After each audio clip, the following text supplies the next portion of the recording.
Diante da lei está um porteiro. Um homem do campo chega a esse porteiro e pede para entrar na lei, mas o porteiro diz que agora não pode permitir-lhe a entrada. O homem do campo reflete e depois pergunta se então não pode entrar mais tarde. É possível, diz o porteiro, mas agora não. Uma vez que a porta da lei continua como sempre aberta e o porteiro se põe de lado, o homem se inclina para olhar o interior através da porta. Quando nota isso, o porteiro ri e diz: "Se o atrai tanto, tente entrar apesar da minha proibição. Mas veja bem, eu sou poderoso. E sou apenas o último dos porteiros. De sala para sala, porém, existem porteiros, cada um mais poderoso que o outro. Nem mesmo eu posso suportar a simples visão do terceiro." Assim começa a parábola Diante da Lei do escritor tcheco Franz Kafka. A imagem que Kafka cria é tão rica quanto angustiante. Ela nos permite lembrar de pessoas ou instituições que representam a lei de algum modo. Figuras que diante de nós parecem ter uma autoridade suprema, mas que são as últimas numa hierarquia da qual, assim como o próprio porteiro, jamais veremos quem está no topo. Quantas faces esse porteiro pode assumir? De quais leis ele pode ser o guardião? É sobre essas muitas formas que as leis e seus representantes podem ter, e sobre como convivemos com essas leis, que iremos falar nesse e no próximo episódio dos Diálogos Messila. Nesse primeiro episódio, eu converso com o sociólogo Gabriel Feltran, professor da Universidade Federal de São Carlos, para entender como é possível que facções criminosas, como o Primeiro Comando da capital, sejam capazes de produzir um regime de justiça com suas próprias leis. Uma justiça com interferência direta, não só na vida dos associados à facção, mas também das pessoas que não são parte dela e que vivem em áreas dominadas pelo PCC. Bem-vindas e bem-vindos a mais um episódio do Diálogos Messila.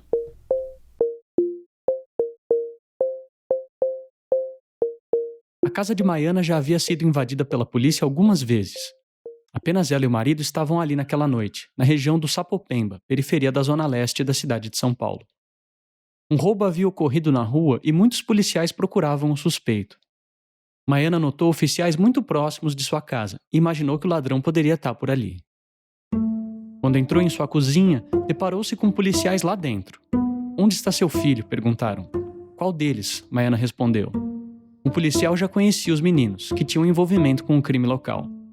Perguntou primeiro por Robson. "Está na FEBEM há 4 meses", disse Maiana. A FEBEM, Fundação Estadual para o Bem-Estar do Menor, era o nome da instituição para onde menores infratores eram levados. Hoje é conhecida como Fundação Casa. O policial pergunta então por Michel, ao que Maiana responde o mesmo: está na FEBEM. Ainda resta perguntar por Jonatas. "E o outro?", insiste o policial. "No cemitério Camilópolis. Vai lá para ver." Não satisfeito, o policial ainda aborda o marido de Maiana, que dormia na sala. Ambos são trabalhadores, mas pais de bandidos, palavras que têm peso. O homem é removido do sofá, buscam algum tipo de informação com ele. É espancado, perde 2 dentes com os chutes que toma. Se não fossem os vizinhos gritando pela janela que ali se tratava de um trabalhador, talvez o desfecho fosse pior. Segurança, crime, proteção, medo, polícia, bandido, lei, justiça. Essas são palavras que identificam coisas bem diferentes dependendo de quem fala.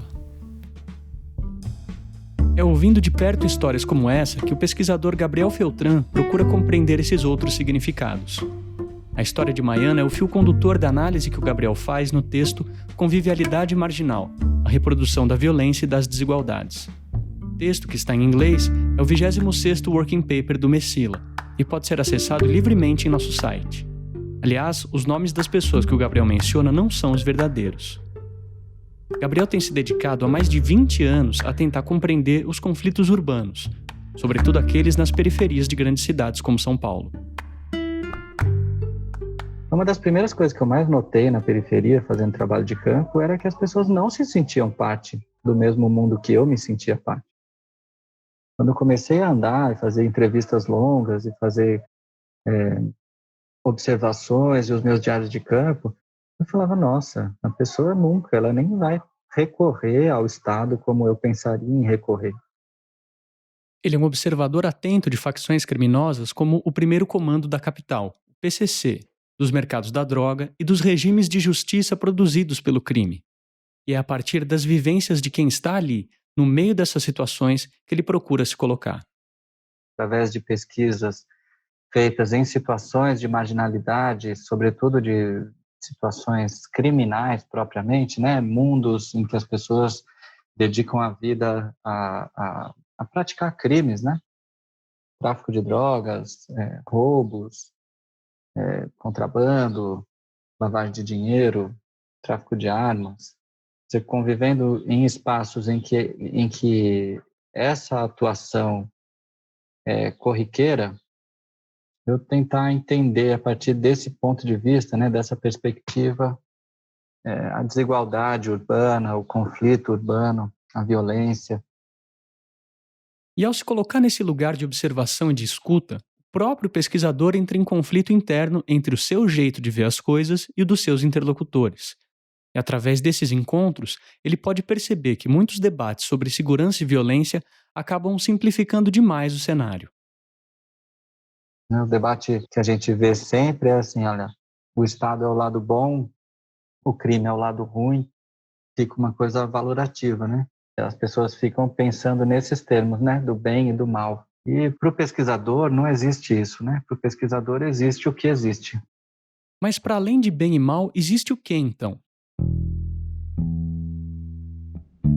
Segundo Gabriel, é possível identificar diferentes regimes de justiça em cidades como São Paulo.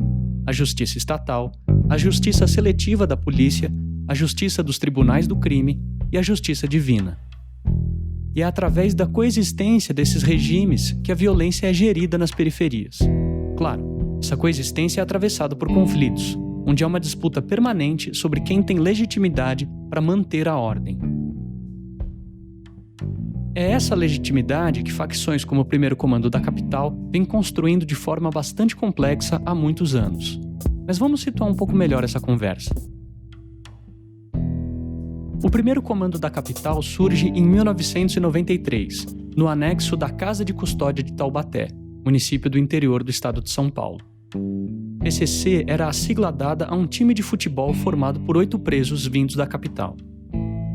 Em sua origem, era um movimento que reivindicava a melhoria das degradantes condições de vida para os detentos do sistema prisional.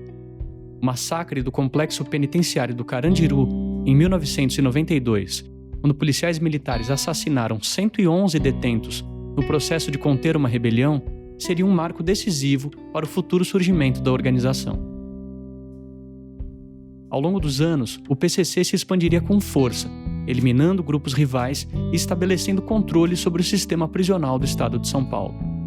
Essa expansão se deve, em larga medida, a uma política de encarceramento em massa adotada por anos. E a gente vem nessa política, né? O Brasil tinha, o estado de São Paulo só, tinha 40 mil presos no começo dos anos 90. Hoje a gente tem 260 mil. Que a gente multiplicou por 6 o nosso número de encarcerados. Nós temos mais de 1 milhão de ex-presidiários. Só para efeito de comparação, toda a Alemanha conta hoje com cerca de 57 mil presos. Somente o estado de São Paulo tem 5 vezes mais detentos. Então, quando começou o mega encarceramento em São Paulo, o PCC tinha pouquíssimos membros. Contava-se em menos de uma centena, né? Ao final da política de encarceramento, que dura quase 30 anos em São Paulo, né, que sai dos 40 mil presos e produz 1 milhão de ex-presidiários, mais de 200 mil presos, a gente tem uma facção transnacional em que estima-se que haja 40, 50 mil irmãos batizados, além de muitos e muitos e muitos outros que correm com o PCC, né, ou seja, que não são batizados, mas que atuam nas mesmas redes da facção. E esses membros devem seguir um estatuto bastante claro em seus termos, como a gente nota pelo artigo 2º. Lutar sempre pela paz, justiça, liberdade, igualdade e união, visando sempre o crescimento da organização, respeitando sempre a ética do crime. A seu modo e em seus termos, o PCC tem consolidado esses ideais. O crescimento da facção é um fator de importância central para a redução no número total de homicídios em São Paulo. Essa é uma leitura que o próprio Gabriel Feltran e outros pesquisadores têm defendido há algum tempo. Resumindo bastante, isso acontece porque, com a hegemonia alcançada pelo PCC, o que se deu através de muita violência no conflito com facções rivais, o número de mortes ocorridas pelas guerras entre facções caiu muito. Além disso, em bairros onde a facção se faz presente, é ela quem estabelece uma regulação da violência, controlando a circulação de armas e ordenando os mercados ilegais. Afinal, um ambiente mais seguro e controlado chama menos atenção e é melhor para os negócios.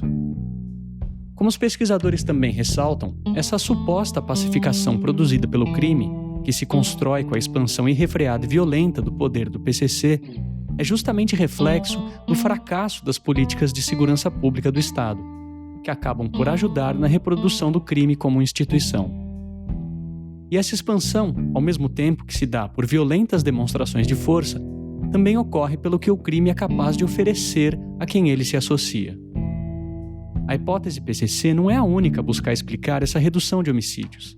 Mas o que mais nos importa aqui não é definir qual causa é a correta ou mais importante, e sim observar os efeitos que a presença do crime produz na vida social das áreas que domina. Proteger para poder sobreviver, mano. Você pega um cara que é abandonado, sem família, sem ninguém, acolhe ele, dá um nome para ele, dá uma sigla para ele defender, uma família para defender ele e ele defender. Ele não valoriza o cara? Status. Não é tudo... Não, status é um slogan. O cara te dá uma família, te dá proteção, te dá honra, te dá motivo para viver. Isso é status? Status é uma palavra chula perto disso tudo. Esse foi o Mano Brown, vocalista dos Racionais MCs, um dos principais grupos de rap do Brasil, em entrevista ao jornal Le Monde Diplomatique Brasil, em 2018. Mano Brown, que cantou sobre a violência extrema nas periferias e presídios da capital paulista em álbuns históricos como Sobrevivendo no Inferno, de 1997, reconhece como o cenário mudou. Agora de volta com o Gabriel. Quando eu converso com as pessoas que estão na rede das facções criminais, essas pessoas estão extremamente ideologizadas e dizendo: eu nunca tive absolutamente nada de ninguém e agora o único jeito que eu tenho de libertar o meu povo é atuar aqui, né? Ou de buscar a minha emancipação, buscar o meu progresso, né? Como se diz, é pelo crime mesmo. Então nós defendemos o crime, nós estamos junto no crime, o crime pelo Brasil, o crime do Brasil tem que estar unido. E nessa guerra ao sistema, o inimigo é qualquer um que ocupe esse sistema. Os políticos, os playboys, os ricos, são todos nossos inimigos. É do PT, é do Bolsonaro. Me perguntavam, né? Na perspectiva do PCC, você acha que eles preferem o PT ou o Bolsonaro? Na perspectiva do PCC, eles estão em guerra contra o sistema há 30 anos. E o sistema é o PT, é o Bolsonaro, são todos os governos. Isso não se trata de posição no espectro político clássico, como a gente imagina, né? Trata-se de uma outra vida, de uma outra forma de vida que se constituiu na guerra, né? Nesse conflito muito forte entre aquilo que a gente considera o certo e o errado, que do outro lado é exatamente o oposto. Propostas e respostas não faltam, do espectro mais autoritário ao mais zeloso pelos direitos humanos. Mas existe um ponto de fora dos polos que se antagonizam no debate, segundo Gabriel. É a perspectiva daqueles que vivem entre as leis. Existe uma posição de direita acerca do que deve ser a segurança pública. Nós temos que ir para cima dos bandidos. Existe uma posição à esquerda sobre o que deve ser a segurança pública. Não, temos que ter educação, temos que ter... esse é um problema da nossa desigualdade, do nosso... O menino que está sendo trazido, né, para as redes do trabalho ilegal, do trabalho ilícito, etc., ele não está com um nem com o outro. Ele é esse terceiro elemento e olha para todos eles como se fossem homogêneos. Não se trata aqui de dizer que todas as posições estão erradas, é claro. O que o Gabriel está apontando é justamente a distância de muitas interpretações e formulações de políticas públicas em relação às populações mais afetadas. É a dificuldade de se reconhecer suas condições de vida. E às vezes, até o próprio pesquisador acaba se tornando um terceiro elemento. É uma lógica tão bipolar que você falar, olha, quem está esclarecendo o crime na quebrada é o crime. Mas é evidente que o crime também está cometendo crimes. O crime não é só justiça. O crime em algumas situações ele é justiça, em algumas situações ele é super violento, arranca a cabeça das pessoas. Não estou falando que é legal, né? O que a gente está fazendo é justamente desagregando essas situações. Mas chega a ponto de você falar isso, você ser o defensor do bandido, entendeu? Porque como só tem dois lados na guerra, ou você está com a gente, não, mas você não está com a polícia? Não, então você está do lado do crime.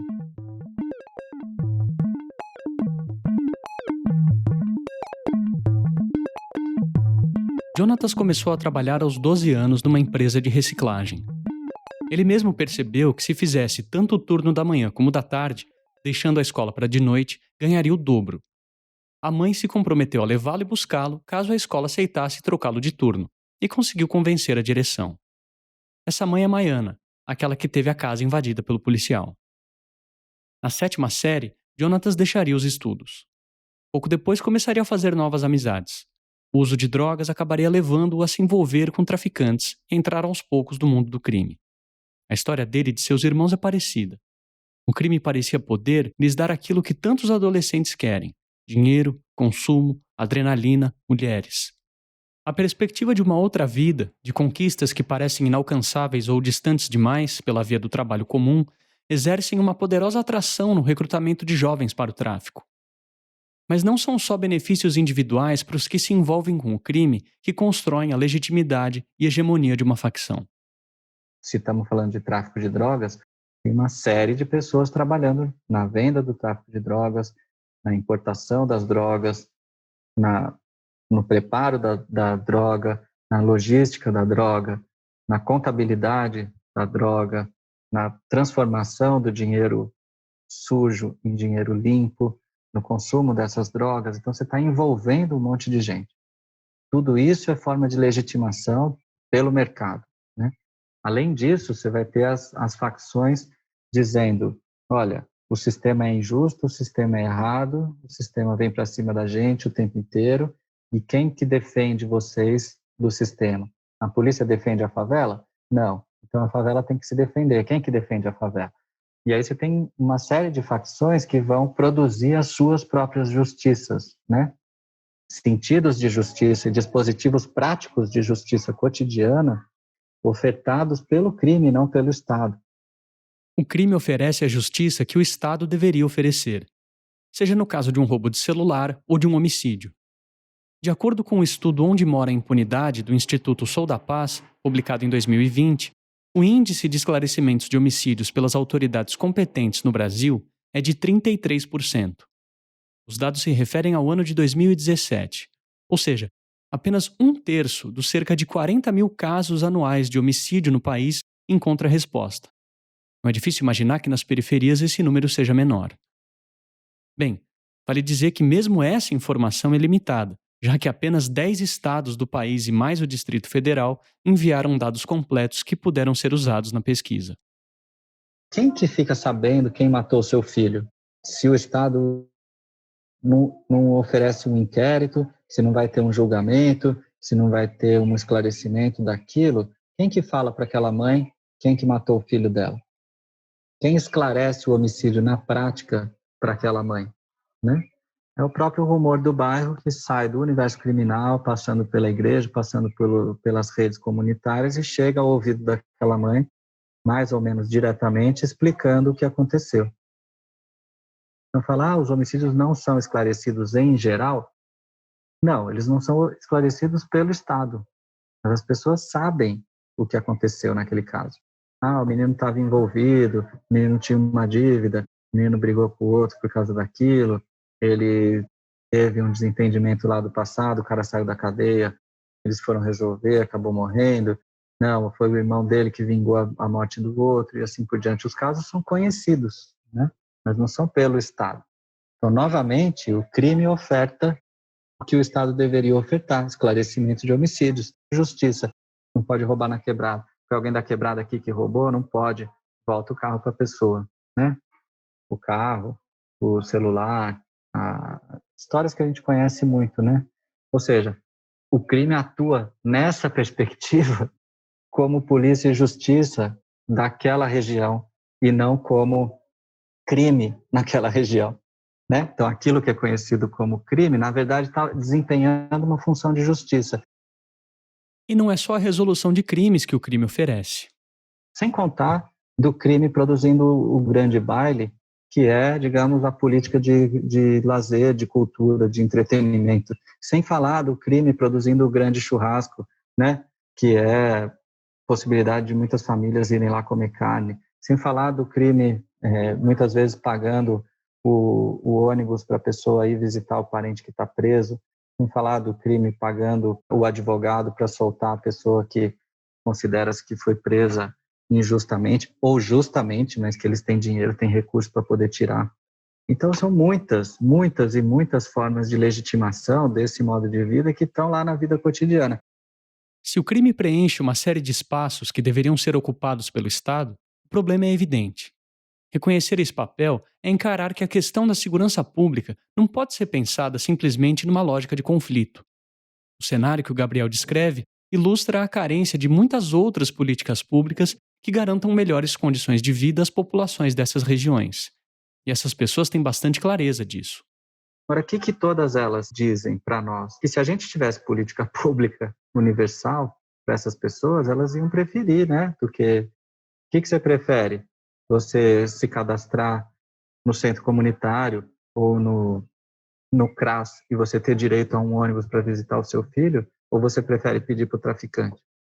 Claro que as pessoas vão preferir fazer isso legalmente. Ou o que você prefere? Trabalhar numa empresa que vende cigarro, multinacional, que paga os seus direitos, que quando você trabalha à noite tem adicional noturno? Ou você prefere trabalhar numa biqueira sem ter direito nenhum, vendendo cigarros, tendo o risco de ser presa? Claro que as pessoas preferem trabalhar no mercado legal, né? Então, de um lado, a gente deveria transformar boa parte desses mercados em mercados legais. De outro lado, a gente devia oferecer políticas que competissem, né, com essa legitimidade criminal. Se a gente quisesse ter um Estado em que os seus cidadãos pertencessem, né, e se sentissem parte.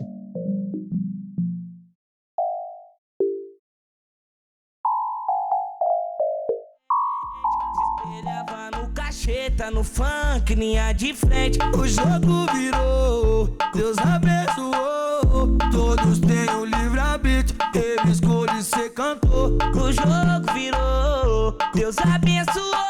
Fui passo a passo na batalha, é no tempo do Senhor. Irmãos não se criam apenas no crime. Esse laço, essa união, também se constrói com força nas igrejas. E a presença, em especial das evangélicas, vem crescendo nas periferias há bastante tempo.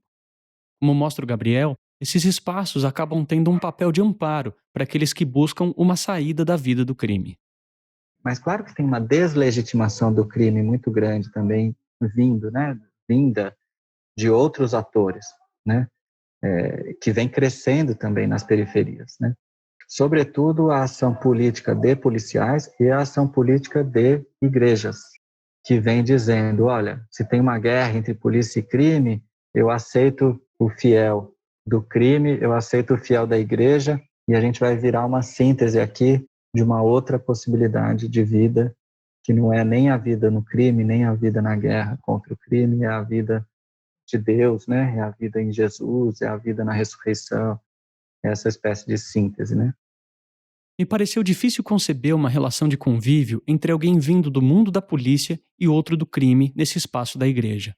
Eu fiz a Gabriel uma pergunta meio inocente, se ali eles se tornariam amigos.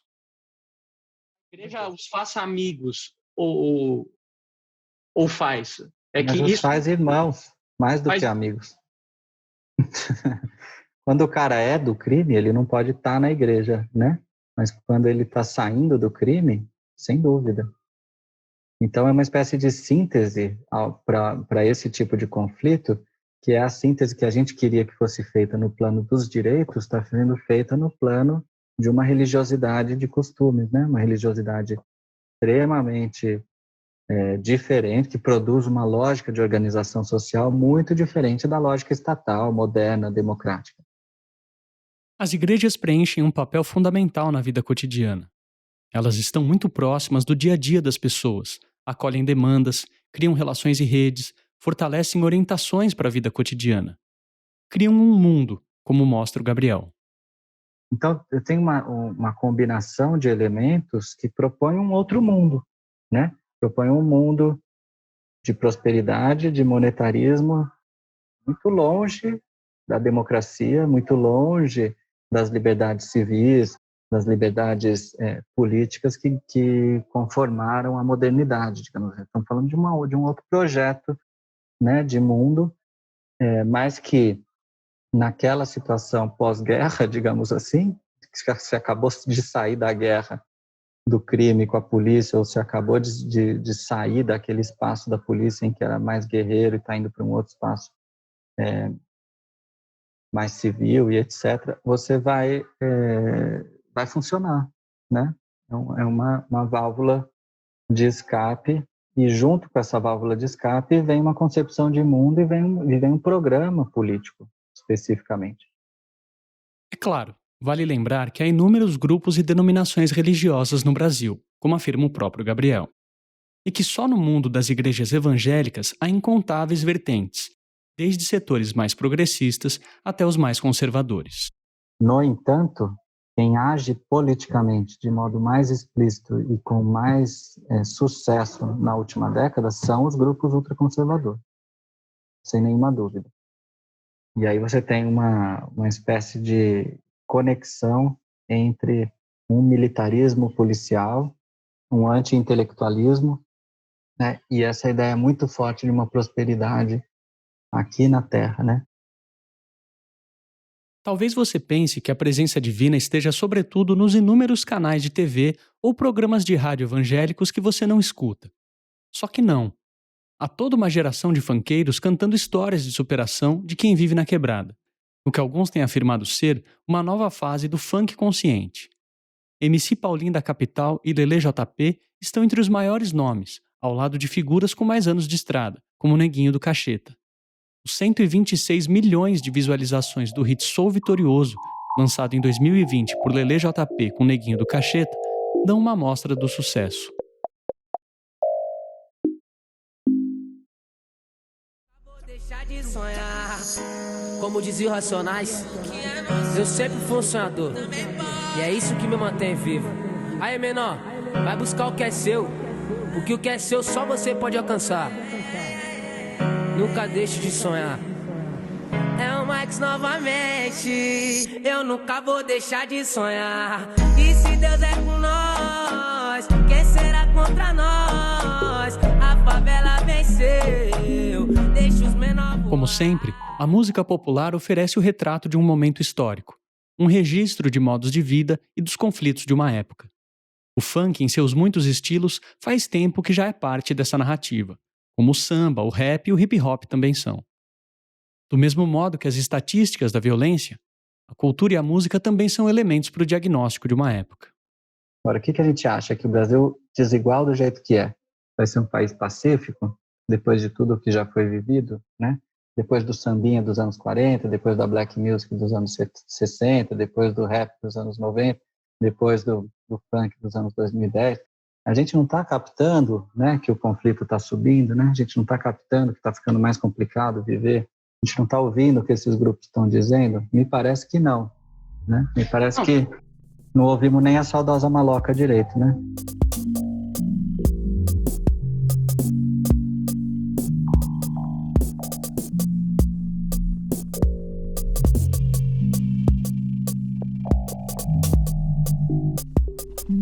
Essa foi mais uma edição do Diálogos Messila. Eu agradeço muito ao Gabriel Feltran, professor de Sociologia da Universidade Federal de São Carlos, pela nossa conversa. Na página do Diálogos Messila, você encontra uma série de materiais extras que fizeram parte da pesquisa desse episódio. Entre eles, o working paper que o Gabriel Feltran produziu para o Messila, chamado Convivialidade Marginal, sobre desigualdades e reprodução da violência. Além da entrevista com o Mano Brown, do Le Monde Diplomatique Brasil, esse episódio usou trechos da música Deus é por Nós, do MC Marx, e de Sou Vitorioso, do MC Lelê JP e MC Neguinho do Cacheta. O Diálogos Messila é uma produção do Maria Zibila Mehian Center Conviviality and Equality in Latin America. Jörg Klenk é nosso coordenador científico. O editor científico é Joaquim Toledo Júnior. Melanie Metzen é coordenadora de comunicação e eventos. Gustavo Diniz realiza o apoio de produção. A produção sonora e edição é de Gil Fuser. E eu sou Rafael Conkle. Faço a pesquisa, entrevistas, roteiro e apresentação desse podcast. Até mais ouvir.